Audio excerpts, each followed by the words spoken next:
Hi hello வணக்கம் மக்களே, எல்லாரும் எப்படி இருக்கீங்க? நான் தான் உங்க ஃபன் ஃபேக்ட்ஸ். உங்ககிட்ட ஒரு முக்கியமான விஷயம் சொல்லணும். ஃபன் ஃபேக்ட்ஸ் 1க்கு நீங்க கொடுத்த ஆதரவுக்கு ரொம்ப ரொம்ப நன்றி. இப்போ நாங்க ஃபன் ஃபேக்ட் 2.0 சேனல் ஸ்டார்ட் பண்ணியிருக்கோம். அது ஒரு யூடியூப் சேனல் ஆகட்டும், ஃபேஸ்புக் பேஜ் ஆகட்டும், அதுவும் நல்லா போயிட்டு இருக்கு. ஃபன் ஃபேக்ட்ஸ் 1.0 சேனல் இது ஒரு பொலிட்டிக்கல் ஃபன்னி வீடியோ. தளபதி விஜய் அவர்களுக்காக நாங்க சப்போர்ட் பண்ணவங்களுக்காக டீம் ஓபன் பண்ண சேனல். இப்ப ஃபன் ஃபேக்ட் 2.0 நாங்க போடுற கண்டென்ட் என்னன்னு பாத்தீங்கன்னா ஒன்லி 90s மெமரிஸ். நம்மள மாதிரி 80s கிட்ஸ் 90s கிட்ஸ் எல்லாம் நிறைய பேர் இருப்பீங்க. So 90s kids nostalgic moment fun fact 2.0 இருக்க போகுது. அதை நம்ம மேம்படுத்துற வகையில தான் ஓபன் பண்ண சேனல் தான் இந்த ஃபன் ஃபேக்ட் 2.0. இன்னைக்கு அதில் ஒரு பெரிய வீடியோ 6 மணிக்கு அப்லோட் பண்றோம். நீங்க பாருங்க, பார்த்துட்டு உங்க கருத்துக்களை கமெண்ட்ல சொல்லுங்க. இன்னைக்கு ஃபன் ஃபேக்ட் 1.0 நம்ம பார்க்க போற இன்ட்ரெஸ்டிங்கான நிறைய கண்டென்ட் இருக்குங்க. தளபதி விஜய் அவர்களை பத்தி மட்டும் இல்ல, நிறைய அரசியல் தலைவர்கள் என்னென்ன சொல்லியிருக்காங்க, அவங்கள வச்சு செய்யற மாதிரி கண்டென்ட் இன்னைக்கு நிறையவே நம்ம சேனல்ல இருக்கு. இன்னைக்கு நம்ம ஃபர்ஸ்ட் பார்க்க போற கண்டென்ட், தூய்மை பணியாளர் ஒரு அக்கா வேலை செஞ்சுட்டு இருக்கும் போது ஒரு கேடுகட்ட டேஷ் வந்து அவங்கள தொந்தரவு பண்ணா, அதாவது டார்ச்சர் பண்ணா, செக்ஸுவல் டார்ச்சர். அதுதான் இப்போ வந்து ரொம்ப கேள்வி பொருளா இருக்கு. அது எப்படி வேலை செய்யறவங்கள ஒருத்தவங்க பண்றான்னா அவனுக்கு எவ்வளவு தைரியம் இருக்கும், எவ்வளவு தெனாவட்டு மயிறு இருக்கும். இதே அவன் வீட்டுல பண்ணா ஒத்துக்குவானா? அது என்னடா உங்களுக்கு வந்தா ரத்தம், அடுத்து வந்தா தக்காளி சட்னியா? பாவண்டா அவங்க. அதுல வர வருமானத்துல இருந்து அவங்க பொழப்பையே பார்க்கணும், அவங்க வாழ்வாதாரமே நடக்கணும். நீ பாட்டுக்கு வந்து வண்டியை நீ பாட்டிட்டு போய் இந்த மாதிரி கொடுமை எல்லாம் பண்றீங்க. அந்த வீடியோ பாருங்க மக்கள், நீங்க பாருங்க. பார்த்ததுக்கு அப்புறம் இன்னொரு ஷாக்கிங்கான விஷயமும் நான் உங்களுக்கு காட்டுறேன். சின்ன பையன், நான் ரோட்ல பெருகிட்டு வரேன், பெருகிட்டு போறேன், வந்து பைக்கு ஓரம் கட்டுறான். சரி ஓரம் கட்டுற தம்பி, கொஞ்சம் ஓரம் போப்பா, நான் மண்ணை அடிச்சு தர்றேன். அவன் உடனே ஆச்சு என் கிட்ட வந்து இப்படி இப்படின்னு தலையாட்டி. எனக்கு ரொம்ப என்ன பண்றதுன்னு எனக்கு தெரியலங்க. எனக்கு 2 பசங்க இருக்கு, சின்ன பையன். கையில வச்சு இந்த பொம்பை எடுத்து சரியான அடி அடிச்சிட்டேன். நான் அடிச்சிட்டேன்.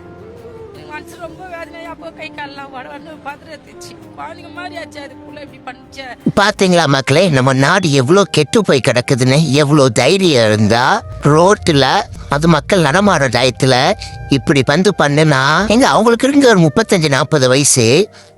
அந்த ஏஜ் கேட்டகரி பெண்களுக்கே சேஃப்டி இல்லைன்னா அப்ப ஸ்கூலுக்கு போற பொண்ணுங்க, காலேஜ் போற பொண்ணுங்கெல்லாம் எப்படி ரோட்ல நடமாட முடியும் சுதந்திரமா? இதுக்கெல்லாம் கவர்மெண்ட் ஆக்ஷன் எடுக்க மாட்டாங்களா? தப்பு பண்றவனுக்கெல்லாம் தண்டனை கொடூரமா இருக்கணும். நானா இருந்தேன்னா அவனெல்லாம் ஒரு பீச்சில் இல்ல நடு ரோட்ல கட்டி வச்சு, யாருனாலும் அந்த பொண்ணு பாதிக்கப்பட்டுச்சோ அந்த பொண்ணோட ஃபேமிலியை வச்சு கல்ல விட்டு அடிச்சே கொன்னாதான் அவனுக்குலாம் புத்தி வரும். அப்பதான் பயம் வரும். அதை கொண்டு வாங்கடா முதல்ல இந்த சட்டத்தை. அதை விட்டு போட்டு ஃபைன் கட்டுறது, சும்மா போயிட்டு ஜெயிலுக்கு போயிட்டு ஜாமீன்ல வர்றது, இதெல்லாம் ஒரு தண்டனையா? அந்த அக்கா பேசின ஆடியோ காலம் நான் உங்களுக்கு பிரத்யேகமா காட்டுறேன். அதுவும் இல்லாம அவங்க பேசின வீடியோ காணொலி நான் உங்களுக்கு காட்டுறேன். ஃபர்ஸ்ட் இதை கேளுங்க. கேட்டுட்டு நம்ம வீட்லயே ஒருத்தர் இப்படிலாம் ஆச்சுன்னா யோசிச்சு பாருங்க. இங்க எல்லா வீட்லயும் பொண்ணுங்க இருக்காங்க, இவனுக்கு வீட்லயே பொண்ணு இல்லையான்னு தப்பு பண்றவனுங்க.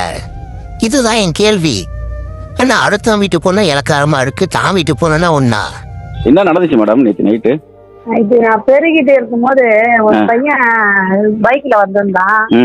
அது ஓரம் கட்டினா, கார் ஓரமா நான் பெருகிட்டு வந்திருந்தேன். தம்பி தள்ளி போப்பா, மண்ணு பட போகுது அப்படின்னு சொல்லிட்டு பெருகிட்டு வந்தேன். அவன் பா நின்றுக்கிட்டு தலையை ஆட்டி ஆட்டி கீழே பாரு இருந்தான். இப்போ தள்ளுப்பா மண்ணு பட போது பார்த்தா அவன் ஜிப்பை திறந்துட்டு ஆட்டிட்டு நின்றுட்டு இருக்கான். அப்பதான் வச்சு தொடப்ப கட்டிலே வச்சு வாங்கினேன். வச்சு வாங்கினே நான் ஓடிட்டான். அதுக்கப்புறம் இப்ப ஆபீசருக்கு போன் பண்ணி சொன்னேன், நீ வந்து அங்க கூப்பிடுறது யூனிட் எடுத்துக்கலாம் வந்து என்னமா ஆச்சு இந்த மாதிரி யாருன்னு தெரியல. ஒரு பையன் பைக்ல வந்து ஹெல்மெட் கூட கைக்கல. அவன் ஹெல்மெட்டை கைட்டாரு, கண்ணாடி மட்டும் கைட்டிட்டு அங்கேயே வேண்டியே அவுத்துட்டான். அவன் பெல்ட்டே அவுத்துட்டான். நான் பெருக்கினே வரேன், என்ன இவன் பைத்தியமான கூட நினைச்சாலும் நல்லா இருக்கிறான், டீசெண்டா அழகா. சின்ன பையன், ஒரு 25 வயசு இருக்கும் அவனுக்கு. எனக்கு 50 வயசு ஆக போகுதுங்க எனக்கு. அப்புறம் நான் தொடப்ப கட்டியை தூக்கினேன், அடிச்சு சரியான அடி அடிச்சான். அடிச்சு எனக்கு எலும்பு கடக்குச்சு என் கையே. அந்த அளவுக்கு அடிச்சு சரியான அடி அடிச்சுட்டான் அவனை. பாத்தீங்களா மக்களே, எவ்வளவு காஜ் எடுத்து அலையிறானுங்கன்னு. சோசியல் மீடியா ரொம்ப கெட்டு போச்சுங்க, ரொம்ப ரொம்ப கெட்டு போச்சு. சில இன்ஃப்ளூயன்சர்ஸ் என்ன பண்றாங்கன்னா, சப்ஸ்கிரிப்ஷனுக்கு பேர்ல அவங்களே ஆபாசமா காட்டுறாங்க. அதுக்கு பேர் என்ன தெரியுமா? ஓப்பனா சொன்னா அதுக்கு பேரு ப்ராஸ்டியூட் தனம்.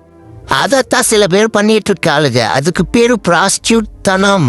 இவளுகளே ஃபெமினிசமும் பேசுவாளுங்க, இவளுகளுக்கு எல்லா வேலையும் பண்ணுவாளுங்க. ஒரு சிலர் இன்ஃப்ளூயன்சர்ஸ் ரொம்ப மோசங்க. இந்த சின்ன குழந்தைங்க பாக்குதுங்க, ஸ்கூல் விட்டு வந்து ரீல்ஸ் பாக்குறங்கிற பேர்ல பாக்குறாங்க, காலேஜ் பசங்க பாக்குறாங்க. ரொம்ப மோசங்க. இதுக்கு ஏதாவது ஒரு ஃபுல் ஸ்டாப் வைக்கணும். நான் சொல்றது ரொம்ப எமோஷனலா இருந்தாலும் அதுதான் உண்மை. இது இப்பவே கிள்ளி எரிய வேண்டிய விஷயம். ஆபாசம் ஆபாசம் ஆபாசம் நீங்க போனீங்கன்னா உங்க வாழ்க்கையவே தொலைச்சிடுவீங்க. பாசிட்டிவ் மைண்ட் செட்டே யாருக்குமே இருக்காது. எல்லாமே நெகட்டிவிட்டியில மட்டும்தான் வாழ்வீங்க. எதை பார்த்தாலும் தப்பா தான் தெரியும். அதுக்கப்புறம் நீ தான் கஷ்டப்படுவ, நீ தான் சஃபர் ஆவ, உங்க வாழ்க்கையே தொலைச்சிடுவ. இன்னொரு நான் முக்கியமா ஒரு விஷயத்த சொல்லணும். நீங்க யாராவது பாதிக்கப்பட்டா பயப்படாதீங்க. தைரியமா வீட்டுல சொல்லுங்க, போலீஸ்ட சொல்லுங்க.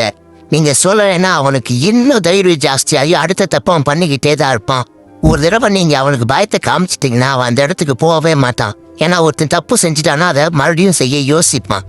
அதே மாதிரிதான் பாதிக்கப்பட்ட இந்த அக்கா தைரியமா பேட்டி கொடுத்துருக்காங்க. என்னன்னு அதை நான் உங்களுக்கு காட்டுறேன், நீங்க பாருங்க. நான் அடியாரில் 5 வருஷமா வேலை செய்கிறேன். தூய பண்ணி அதான் வேலை செய்கிறேன். வேலை செஞ்சுட்டு வரும்போது இந்த மாதிரி ஒரு வயசு பையன் குறுக்கில் பைக்கில் வந்தான். வந்து கொஞ்சம் தள்ளு நைனா மண்ணு பட போகுதுன்னு சொன்னேன். அவன் என்ன பண்ணிட்டான், தள்ளுல அவன் லைட் வெளிச்சாச்சின்னே இருக்குது, நிற்கல. அவன் பாட்டு நான் பாட்டு பெரியனே வரேன், அவன் ஒதுங்கவே இல்லை. என்னடா அவன் ஒதுங்க மாட்டேன், நின்று பார்த்தேன். ஏன்பா தள்ளுப்பான்னு நின்று பார்க்குறேன். அவன் வந்து இது ஒரு மாதிரியா பண்ணிட்டு நின்றுட்டு இருந்தான். பார்த்த உடனே எடுத்து தொடப்ப எடுத்து அடின்னு அடிச்சு தொட்டி விட்டேன். சின்ன பையன் 25 வயசு தான் இருக்கு. நான் எனக்கு 50 வயசு ஆகுது. எனக்கும் 2 பிள்ளைங்க இருக்குது. இந்த சின்ன பிள்ளை இப்படி பண்ணுதை சொல்லிட்டு எனக்கு வெறி தாங்க முடியாத சரியான அடி அடிச்சுட்டாங்க. எங்களுக்கு என்ன நைட்ல எங்களுக்கு பாதுகாப்பு இல்லை, எங்களுக்கு பாதுகாப்பு வேணும். அங்க நிறைய பேருக்கு நடக்குது தான் எங்க ஆளுங்களுக்கு. ஆனா வெளியே சொல்ல மாட்டேன்றாங்க. ஆனா நிறைய பேர் எங்களுக்குள்ளேயே நாங்க லேடிஸ்ங்க பேசின்னு தான் இருப்போம். இந்த மாதிரி நடந்துதுடி, இந்த மாதிரி பண்றானுங்கடி, போகும்போது திட்டுறானுங்க எங்களை. ஒரு மாதிரியா கேவலமா தான் பாக்குறாங்க. எல்லாமே போறதுக்கு வரதுங்க குடிச்சிட்டு வந்து ஒரு மாதிரியா பேசுதுங்க. இதெல்லாம் நாங்க அனுசரிச்சு தான் செய்யறோம். சூப்பர்வைசர்லாம் வராங்க. அவங்க எத்தனை பேரை பார்ப்பாங்க, அவங்கள பார்த்து இந்த ரவுண்ட்ஸ் வந்துட்டாங்கிறாங்க. வராத நேரத்துல இந்த மாதிரிலாம் பண்ணுதுங்க. போலீஸ்காரங்களும் வராங்க போறாங்க. இல்லாத நேரத்துல எங்கேருந்து ஒளிஞ்சிருந்து வருதுங்கன்னு தெரியல. நிறைய பசங்க இந்த மாதிரி தான் பண்ணி திரியுதுங்க சார். அங்க எங்களுக்கு பாதுகாப்பு வேணும். எங்களுக்கு பாதுகாப்பு தான் எங்களுக்கு முக்கியம். எங்களுக்கு நாங்கள் ஏதோ கஷ்டத்துல ரொம்ப பஞ்சத்துல நாங்கள் அடிபட்டு ரொம்ப கஷ்டத்துல தான் இந்த வேலைக்கே நாங்கள் வந்தோம். இந்த வேலையில வந்து இந்த மாதிரி எங்களை நிம்மதி இல்லாத பாடப்படுத்துதுங்க. நாங்க வேலை மேலேயே ரொம்ப கஷ்டப்பட்டு இருக்கும் போது இந்த பசங்க தொல்லை வர காலம்ல குடிக்கார ஒரு பைக்ல 4 பேர் ஏறின்னு வருதுங்க, 3 பேர் ஏறின்னு வருதுங்க.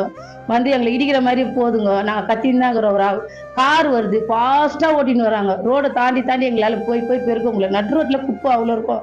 அதை தள்ளிக்கின்னு வரத்துக்குள்ள ஒரு காரை ஓடி வந்துடும். ஏற்கனவே உங்க கூட பொண்ணுங்களுக்கு நிறைய பேர் ஆக்சிடென்ட் ஆகிக்குது. ஒருத்த காலே ஒஸ்டா குடிச்சிட்டு ஓட்டிட்டு வந்து பைக்கை ஏற்றி கால் வச்சு அவனுக்கு கால் உடஞ்சி பிளேட் வச்சுக்கிறாங்க. இந்த மாதிரிலாம் நிறைய பிரச்சனைங்க நடக்குதுங்க. எங்களை வேலை செய்ய விடாத நிம்மதி இல்லாத ஆகுறாங்க. எங்கள் சூப்பர்வைசர் வந்தார். அவர்கிட்ட எல்லா விவரத்தையும் சொன்னோடனே அந்த ஃபுட்டேஜ் எடுத்துன்னு போய் யூனிட் ஆஃபீஸர்கிட்ட கொடுத்து அவர் எடுத்துன்னு போய் ஸ்டேஷனில் கம்ப்ளைண்ட் பண்ணி, ஆனால் உடனே அட்டெண்டேட் அந்த பையனை பிடிச்சிட்டுக்கிறாங்க. பிடிச்சிட்டு இட்டுன்னு வந்தாங்க. ஒரு தாய் மாதிரி இல்லையாடா உனக்கு கேட்டாங்க. விசாரிச்சு அதிரிக்க அடிக்கணுமா என்னம்மா பண்ண, எனக்கு வந்து நீங்கள் செய்கிற அவனுக்கு என்ன தண்டனை கொடுக்கல கொடுங்க, எனக்கு அந்த பையனை பார்க்க பிடிக்கலங்கன்ட்டு வெளியே வந்துட்டேன். அவங்க அப்பா அம்மாவை 2 வார்த்தை கேட்கணும். என்ன வளர்த்துருக்கீங்க, அந்த வளர்ப்பு கேட்டா ஆகணும். அவங்க வரல. சரி அந்த பையனை பிடிச்சி ரிமாண்ட் பண்ணிட்டாங்க. எவ்வளவு கேவலமான விஷயம் தெரியுமா மக்களே இதெல்லாம். நீங்களா இருந்தா இவனுக்கு என்ன தண்டனை கொடுப்பேங்கிறத கமெண்ட்ல சொல்லுங்க. நானா இருந்தா இவனெல்லாம் அழுத்து விட்டாத இவனுக்குலாம் இந்த மாதிரி ஆட்கள்ல புத்தி வரும். சாரி மக்களே, கொஞ்சம் எமோஷனல் ஆயிட்டேன். எப்பவுமே ரோட்ல யாராவது அடிபட்டு கிடந்தாலோ யாராவது காயப்பட்டு கிடந்தாலோ அவங்க நம்ம வீட்டுல ஒருத்தர் அப்படி நீங்க நினைச்சீங்கன்னா கண்டிப்பா அவங்களுக்கு ஒரு 10% அவங்களுக்கு ஹெல்ப் பண்ணணுங்கிற மைண்ட் செட் உங்களுக்கு வரும். நீங்க அது யாரும் நினைச்சீங்கன்னா கண்டிப்பா உங்களுக்கு அது தாட்டே வராது. தயவு செஞ்சு யார் அடிபட்டு கிடந்தாலும் யார் ஆபத்துல இருந்தாலும் தயவு செஞ்சு அவங்களுக்கு உதவி பண்ணுங்க, அவங்கள காப்பாத்துங்க. ஒருவேளை அவங்க யாரும் உங்களுக்கு தெரிஞ்சவங்களோ உங்க சொந்தக்காரங்க மூல சொந்தக்காரங்களா யாரு வேணா இருக்கலாம். அது அந்த கடவுளுக்கு தான் தெரியும். இருந்தாலும் காப்பாத்துறது நம்ம கடமை. நம்ம மனசாட்சிக்கு உட்பட்டு எப்பவுமே வேலை செய்யுங்க. அடுத்து நம்ம பார்க்க போறது போன வாரம் கோயம்புத்தூர் நடந்த பாலியல் கூட்டு வன்கொடுமை. என்னால அந்த டைம் பேச முடியல, எனக்கு அந்த டைம் சர்ஜரி இருந்தனால. அதுவும் இல்லாம இந்த கண்டென்ட் என்னால பேசாம இருக்கவே முடியல. அது என்னங்கடா, ஒரு பையனும் பொருள் எங்கேயுமே போகக்கூடாதா, தனியா எந்த டைமும் போகக்கூடாதா என்ன? அது அவங்கவுங்க விருப்பம், அது அவங்கவுங்க சுதந்திரம். இதை நான் ஏன் இங்க சொல்றேன்னா, ஒரு பொண்ணுக்கு கூட்டு பாலியல் வன்கொடுமை நடந்திருக்கு. கூட வந்த ஆண் நண்பரை சராமரியா தாக்கி 26 இடத்துல தையல் போட வச்சிருக்காங்க. அந்த பொண்ணை இழுத்து கொடுமைப்படுத்தி முள்வேலியில போட்டு கொடூரமா பாலியல் வன்கொடுமை பண்ணியிருக்கானுங்க. ஆனா இத ஒரு சில கட்சிக்காரங்க எவ்வளவு இழிவா பேசுறாங்க தெரியுமா? அந்த நேரத்துல அந்த பொண்ணுக்கு அங்க என்ன வேலை? எதுக்கு அவன் நண்பர் கூட போனா? வீட்டுல இருக்க வேண்டியதானே? இதங்க பேச்சு? இதெல்லாம் என்ன பேச்சுன்னு நான் கேக்குறேன். ஒரு பொண்ணுக்கு இல்லாத சுதந்திரமே கிடையாதுங்க. ஒரு ஆணுக்கு எவ்வளவு சுதந்திரம் இருக்கும் நிகரா அதே மாதிரி ஒரு பொண்ணுக்கு சுதந்திரம் இருக்கு. ஆனா சில சில்ற பரதேசி நாய்ங்க காஜெடுத்த கபோதிங்க பண்ற கொடூரத்தினால எவ்வளவு பேர் பாதிக்கப்படுறாங்க தெரியுமா? இதே அவன் வீட்டுல இருந்து யாராவது அந்த டைம் வந்திருந்தான்னா அவன் என்ன புடுங்கிட்டு இருந்திருப்பான், பத்திரமா வீட்டுக்குள்ள அனுப்பி வச்சிருப்பான். நான் திருப்பி திருப்பி கேட்கிற ஒரே விஷயம் இது மட்டும்தான். அது என்னங்கடா, உங்க வீட்டு பொண்ணுனா ஒரு விஷயம், மத்தவங்க வீட்டு பொண்ணுனா இன்னொரு விஷயமா? என்னதான் கட்டின புருஷனா இருந்தாலும் பாய் ஃப்ரெண்டா இருந்தாலும் உனக்கு எவ்வளவு உரிமை இருந்தாலும் ஒரு பொண்ணு நோனா நோ தான். எவ்வளவு பேர் இந்த மாதிரி பேசுறாங்களே, அந்த பொண்ணுக்கு அந்த டயத்துல என்ன வேலை அங்க போயிருக்குன்ட்டு. இதே ஒரு ஹஸ்பண்ட் ஒய்ஃப் போயிருந்தாலும் இதுதான் நடந்திருக்கும். அந்த பொண்ணுக்கும் இதே கொடுமை தான் நடந்திருக்கும். ஒரு காலேஜ் படிக்கிற பொண்ணு பாய் ஃப்ரெண்டு கூட போனனால அதை இவங்க திசை திருப்புறாங்க. அந்த பொண்ணு மேல பிளேம் பண்றாங்க. இதுக்கெல்லாம் நீங்க காரணம் சொல்லவே கூடாது. ப்ரொடெக்ஷன் கொடுக்கணும். ஒரு பொண்ணு டெய்லி எவ்வளோ கஷ்டத்தை அனுபவிக்கிறாரு உங்களுக்கு தெரியுமா? ஸ்கூல் போற பொண்ணாகட்டும், காலேஜ் பொண்ணாகட்டும், பஸ் ஏறி போறப்ப பஸ்ஸில் இடிப்பானுங்க, அங்கே ஈவ்டீசிங் பண்ணுவானுங்க, எவ்வளோ பிரச்சனை இருக்கும். ஸ்கூல்ல வெளியில ஒரு சில ஸ்டாஃப்ஸ், ப்ரொஃபஸரு அது எல்லாத்தையும் அவங்க தாங்கிக்குவாங்க, வெளியில சொல்ல மாட்டாங்க. ஒரு பொண்ணுக்குள்ள அவ்வளோ கஷ்டம் இருக்கும். வீட்டுல அக்கா தங்கச்சி கூட பிறந்த ஒவ்வொரு அண்ணனுக்கோ தம்பிக்கோ நல்லாவே தெரியுங்க ஒரு பொண்ணு படுற கஷ்டம், வெளியில போய் என்னென்ன ஃபேஸ் பண்றா, இது எல்லாமே அவங்களுக்கு தெரியும். வீட்டுல ஒரு பொண்ணை பெத்து வளர்த்து படிக்க வச்சு ஆளாக்கி அவளை ஸ்கூலுக்கு அனுப்பி, காலேஜுக்கு அனுப்பி, வேலைக்கு அனுப்பி, அது வரைக்கும் ஒவ்வொரு பேரண்ட்ஸும் உயிரை கையில புடிச்சிட்டு இருப்பாங்க. நம்ம பொண்ணை கட்டி கொடுக்கறவரை அவங்களுக்கு அந்த பயம் இருந்துகிட்டே தான் இருக்கும். எங்க பதில் சொல்லுங்க பார்க்கலாம் இந்த வீடியோ பாக்குறவங்க. ஏன்னா பொண்ணை பெற்றவங்களுக்கு தாங்க அந்த அருமை தெரியும். பொண்ணு எங்க போறா வரா, ஐயோ 5 நிமிஷம் லேட் ஆனா போதும் பதறிடுவாங்க. அதுதாங்க பெத்த மனசு. ஆனா சில சில்ற டேஷுக்கு பொண்ணுகளை இந்த மாதிரி பண்ணுனா அவனுங்களை என்ன பண்றது சொல்லுங்க? கலிகாலம் நாசமா போயிட்டு இருக்கு நம்ம நாடு. அடுத்து நம்ம பார்க்க போறது துப்புரவு பணியாளர்களுக்கு நடந்த கொடுமை பத்தி. பீச்சில் அவங்க போராட்டம் பண்ணாங்க. ஆனா அவங்கள மனசுனா கூட மதிக்கலைங்க. தரத்தரன்னு இழுத்து என்னங்க அராஜகம் இது? மக்கள்கிட்ட நாங்க அவ்வளோ கேவலமா போயிட்டோம். உங்களுக்கெல்லாம் இந்த வீடியோ முழுசா பாருங்க. பார்த்துட்டு அடுத்து ஒரு உணர்ச்சிகரமான ஒரு வீடியோ இருக்கு, அதையே நான் காட்டுறேன். ஃபர்ஸ்ட் இதை பாருங்க.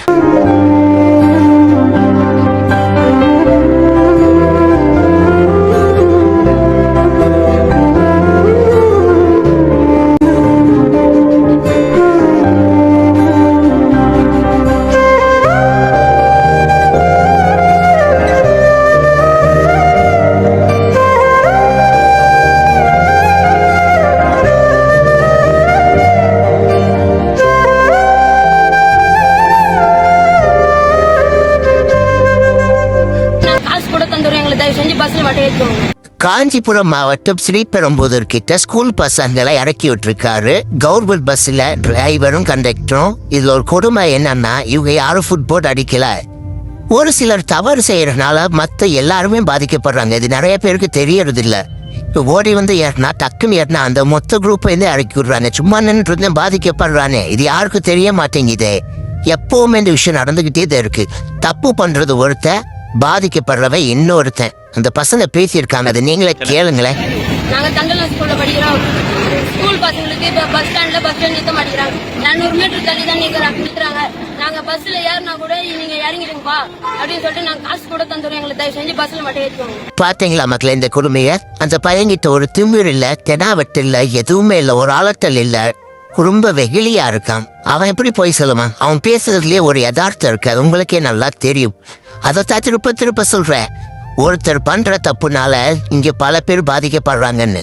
ஓகே மக்களே, இந்த கண்டென்ட்டோட நான் மொத்த வீடியோ முடிச்சுக்கிறேன். சாரி, கொஞ்சம் எமோஷனல் ஆயிட்டேன். என்னால் அதை டாலரேட் பண்ண முடியல, ஜீரணிக்க முடியல. நம்ம நாட்டுல இவ்வளோ கொடுமை நடக்குது, அதுவும் பொண்ணுங்களுக்கு சொல்லவே முடியாத அளவுக்கு கொடுமை நடக்குது. வீட்டுல அக்கா தங்கச்சி அம்மா கூட இருக்கிறவங்களுக்கு கண்டிப்பா பொண்ணுகளோட கஷ்டங்கள் நல்லாவே தெரியும். ஸ்கூல்ல இருக்க பொண்ணுகளாட்டும், காலேஜ்ல இருக்க பொண்ணுகளாட்டும், வேலைக்கு போற பொண்ணுகளாட்டும் பேசுங்க, ஃப்ரெண்டா பழகுங்க, நல்ல விதமா பழகுங்க. அவங்களும் நல்லா தான் பழகுவாங்க. நீங்க உண்மையா பழகுனா மற்றபடி அவங்க கிட்ட அட்வான்டேஜ் எடுத்துக்கிறதோ தப்பான எண்ணமோ எதுவும் வேண்டாம். உங்களுக்கு பிடிச்சிருந்தா பிடிச்சிருக்குன்னு சொல்லுங்க. அவங்க பிடிச்சிருந்தா ஓகே, ஆனால் அவங்க பிடிக்கலைன்னா தயவு செஞ்சு அவங்க டிஸ்டர்ப் பண்ணாதீங்க. அவங்க போக்கில் அவங்கள விட்டுருங்க. இதைத்தான் நான் சொல்லணும்னு நினைக்கிறேன். மைடியர் மக்களே, உங்ககிட்ட முக்கியமான ஒரு விஷயத்த சொல்லணும். நிறைய பேர் எங்களுக்கு உதவி பண்ணியிருக்கீங்க. என் ஆப்ரேஷன் செலவு கூட நிறைய பேர் ஹெல்ப் பண்ணியிருக்கீங்க. என் டீமில் மொத்தம் 5 பேர் உங்கள் எல்லாருக்குமே தெரியும். அதில் எல்லாருமே காலேஜ் பசங்க. அதில் 2 பேர்த்துக்கு எப்போவுமே பிரச்சனை இருக்காது. அவங்க வீட்டில் பார்த்துக்குவாங்க, எதுனாலும் அவங்க வீட்டில் பண்ணிக்குவாங்க. மீதி இருக்க 3 பேர் ரொம்ப கஷ்டப்படுற ஃபேமிலி. அவங்களுக்கு முடிஞ்சால் நீங்கள் செமஸ்டர் ஃபீஸ்க்கு உங்களால் முடிஞ்சால் மட்டும் நீங்கள் ஹெல்ப் பண்ணுங்கள். இதை கேட்கல எனக்கு சத்தியமாக கூச்சம் கிடையாது. ஏன்னா அவங்க படிப்பு செலவுக்காக, அவங்க எக்ஸாமுக்காக தான் நாங்கள் இதை கேட்குறோம்.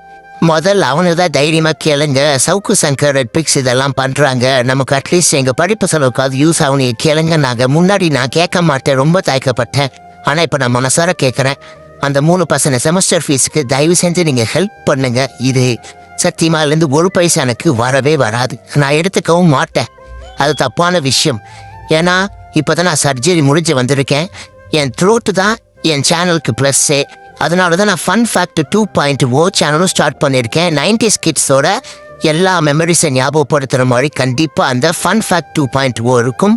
கண்டிப்பாக அதை சப்ஸ்கிரைப் பண்ணுங்கள். யூடியூப்பில், ஃபேஸ்புக்கில் ஃபாலோ பண்ணுங்கள். எங்களுக்கு இது வரைக்கும் என் சப்ஸ்கிரைபர்கிட்டயோ மக்கள்கிட்டயோ எனக்கு அப்படின்ட்டு நான் எதுவும் கேட்டதில்லை. ஃபஸ்ட் டைம் நான் கேட்குறேன். இது எல்லாத்தையுமே நான் கேட்கல. ஒரு சிலர்கிட்ட மட்டும்தான் நான் இந்த விஷயத்த கேட்குறேன்.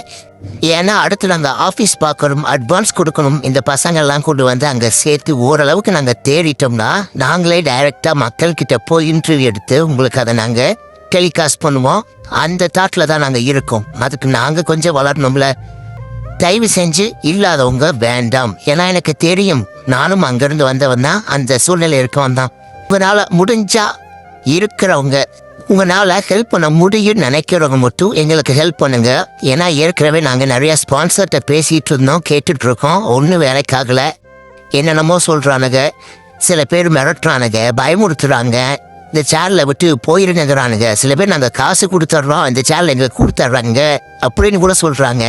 ஆனால் சத்தியமாக எங்களுக்கு எதுலேயுமே உடன்பாடு கிடையாது. ஸோ நாங்கள் இந்த சேனலை டெவலப் பண்ணி டைரெக்டாக மக்கள்கிட்ட போய் அவங்க பிரச்சனை நாங்கள் இன்டர்வியூ எடுக்கலாங்கிற தாட்டில் தான் இருக்கோம்.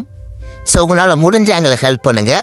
அடுத்து ஒரு தரமான கண்டென்ட்லையும் சந்திக்கும் வரை உங்களிடம் விடைபெறுவது உங்கள் ஃபன் ஃபேக்ட்ஸ் அண்ட் டீம். இந்த வீடியோ பார்க்குறதா பிராண்டு ப்ரொமோஷன்ஸ், ஏதோ அட்வர்டைஸ்மெண்ட் கம்பெனி எங்களுக்கு ஸ்பான்சர் பண்ணணுங்கிற ஒரு ஐடியா இருந்தால் எங்களுக்கு மெசேஜ் பண்ணுங்கள், இல்லை கமெண்ட் பண்ணுங்கள். நாங்களே உங்களை கான்டாக்ட் பண்ணுறோம், நேரில் வந்து மீட் பண்ணுறோம். ஓகே மக்களே, பாய் பாய், டேக் கேர். எப்போவுமே சந்தோஷமா இருங்க, மனசில் எதுவும் வச்சுக்காதீங்க, ஃப்ரீயாக இருங்க, ஃபீல் ஃப்ரீ. நல்லதே நடக்கும், வெற்றி நிச்சயம்.